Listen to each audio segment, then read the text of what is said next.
Good morning. Okay, as promised, still dealing with the paper. This is a Canson, and I have three different materials here. This one is a ebony, jet black, extra smooth. This one is dark as dark, and we're talking about the graphite. Um, I don't know if they're still around. I think they are.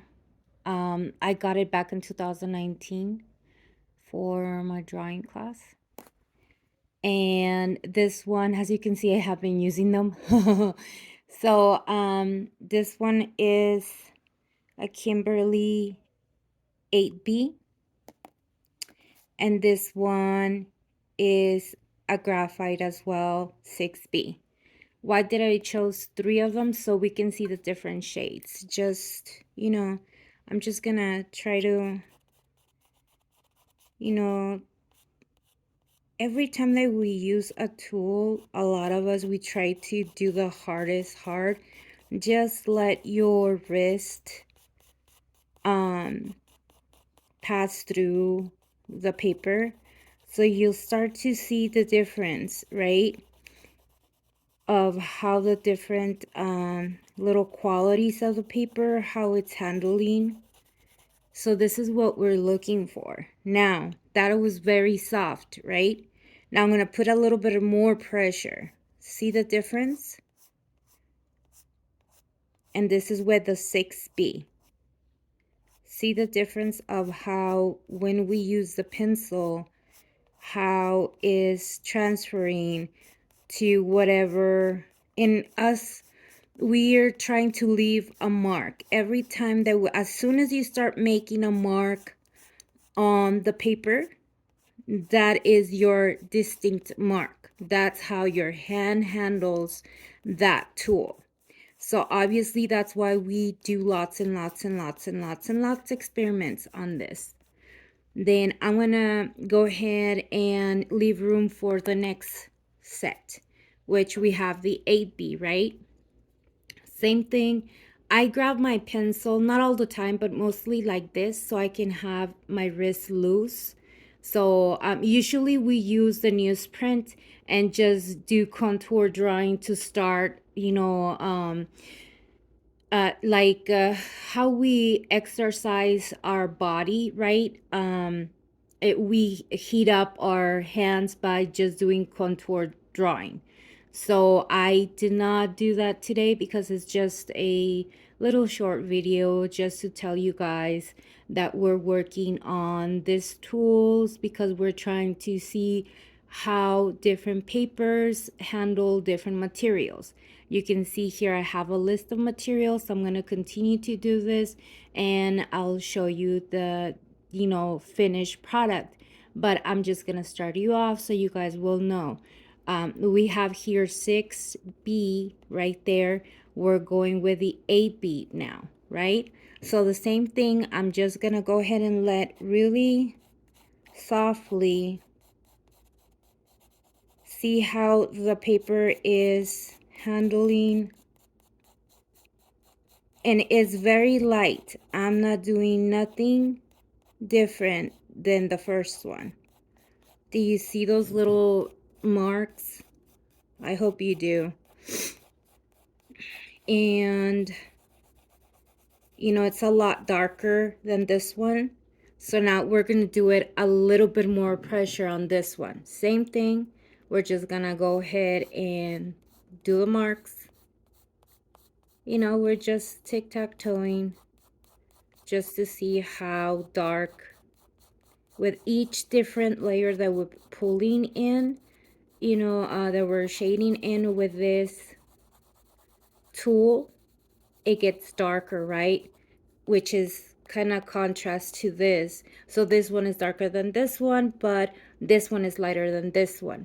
We usually use the graph with a different tool so we can see the different shades. I'm just using three of them today, so the darkest darks, and so we can see how when we use the charcoal and we're pulling out the lights with the eraser, how that, helps our art become more lived and be more interesting, and how the background, the foreground and middle ground plays a lot of, it's very essential tools, but it makes sense when you go and use your Adobe Illustrator, because you're using a lot of layers. Hi, Danny. That's one of my friends, and she's a designer. She just graduated with me in my class.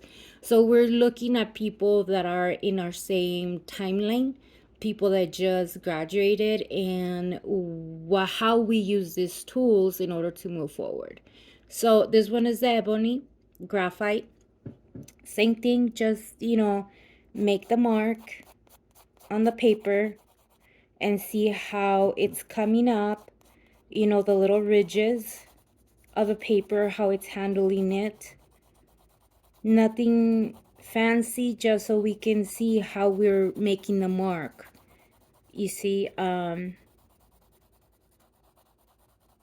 difference? This one has more quality, it's more darker, kind of like, see the difference? That is with the 6, that's with the 8, and this is with the ebony. This one is the darkest darker.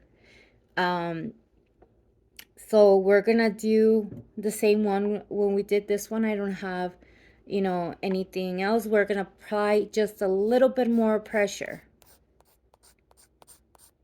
and you can definitely see the differences. As I'm just making, again, just kind of like,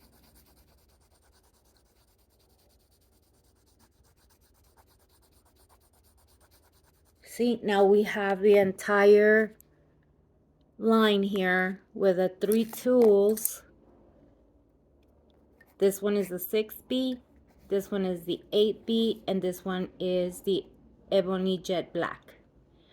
So I'm gonna go ahead and, oops, that's my big finger there. So I have the next one, the charcoal.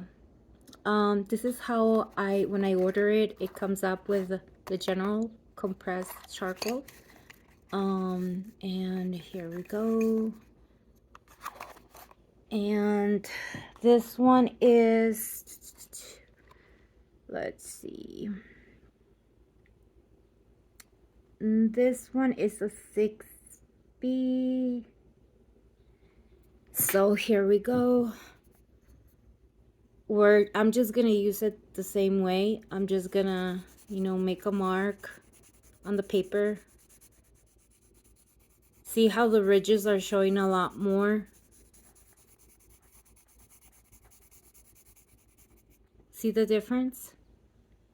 This is compressed general charcoal. You have seen me get this type of charcoal and use my one side blade and actually start getting the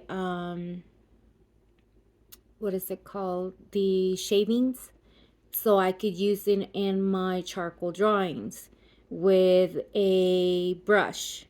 So now you see, and if I want to just go ahead and continue just to make lines with it, almost not touching the paper, you see how different it is with this type of a material. Now I'm just gonna make different lines so we can see, and of course I'm gonna apply more pressure over here so we can see how dark this charcoal goes. As you put more into it, it gets darker and darker and dark. You know, the chiaroscuro one type of a style that was back then, way there you go. So this is the material that we use in order to do the darkest dark and then the whitest white. That's how we do the basics.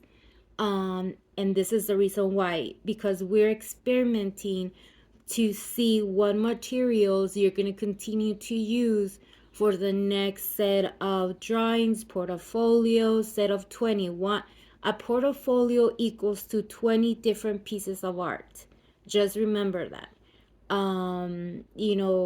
You can ask more seasoned artist.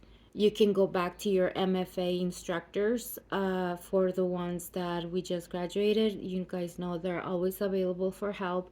Plus, as well, our community is really, really good source, of information. If anything, use the tools, which is R21, and cafe.org, and of course our museums, our galleries, and check out what they're doing. So this is just a little bit of how this material is used. Then we have next the soft pastels. I gotta just grab it from the floor over here. And the soft pastels come in different colors. I'm just gonna try to use something similar to that in a soft pastel. See, this is mine. I have been using it. It comes, you just buy the box, and so I'm still gonna just very gently make marks in the paper, and how the different you can see my finger in there. I'm sorry, I'm using my two little hands, and you can see how different is from the graphite, the compressed charcoal, and the soft pastels. So I'm just gonna grab this one and put as much pressure as I can, and as we get this in the paper, see how the graphite ebony, the compressed charcoal, and the soft pastels work, right? Okay, so now that we go there, do I have my oils close to me? So nope, I don't. So for the last three, I'll make another video and I'll show you the different things that we can use. And then I'll grab one of my blending stumps or tortillions, which they come like this. And yeah, I have been using mine a lot. And we have our little chamois. This one is super used, you can tell that. I have some new ones on. They have some information to come along. So for right now, thank you so much, and thank you for all your likes, subscribes. It helps me continue, and thank you for keeping me going. Thank you for everything, all of your comments. If I don't get back to you as soon as I can, I just have lots on my plate. So yep, thank you and have a great day.